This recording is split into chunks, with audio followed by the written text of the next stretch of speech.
కాంగ్రెస్ అధ్యక్షుడు ఖర్గే అయితే పార్లమెంట్ ఆవరణలో కొన్ని సంచలనమైనటువంటి వ్యాఖ్యలు చేశాడు.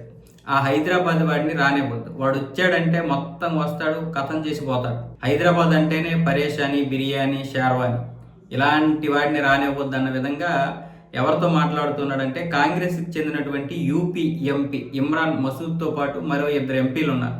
వాళ్ళతోటి ఖర్గే ఈ విషయాలు మాట్లాడుతున్నాడు. బహుశా అది అసదుద్దీన్ ఓవైసీ గురించే మాట్లాడాడని చాలా మంది చెప్తున్నారు. కాంగ్రెస్ ఎంపీలు కూడా దాన్ని దృఢపరిచారు, అసదుద్దీన్ ఓవైసీ గురించే అన్న విధంగా. ఎందుకంటే ఈ మధ్య అసదుద్దీన్ ఓవైసీ ఎక్కడ పోటీ జరిగినా సపరేట్గా పోటీ చేయడం వల్ల ముస్లిం ఓట్లు చీలిపోతున్నాయి. కాంగ్రెస్ అంటే ముస్లిం కదా, సో అలా చీలిపోవడం వల్ల ఖర్గేకి బహుశా మండినట్టుంది. అందుకు ఈ యొక్క వ్యాఖ్యలు చేశాడు. కానీ అసదుద్దీన్ ఓవైసీ లాంటి వాళ్ళని తయారు చేసింది ఎవరు? కాంగ్రెసే కదా. ఈ కాంగ్రెస్ కదా ఇన్ని రోజులు తయారు చేసి పెంచి పోషించింది. ఇలాంటి వాళ్ళు అప్పుడప్పుడు నీకే అడ్డు తగులుతున్నారంటే మరి నీ దగ్గర ఎక్కడో లోపాలు ఉన్నాయి. మరి అసలు దరిద్రం ఏంటంటే ఈ దేశానికి కాంగ్రెసే ఉండకూడదు. మరి కాంగ్రెసే ఉన్నంత వరకు ఈ పరేషాన్ తప్పదు భారతదేశానికి. ఆ విషయం ఖర్గే గారు తెలుసుకుంటే మంచిది.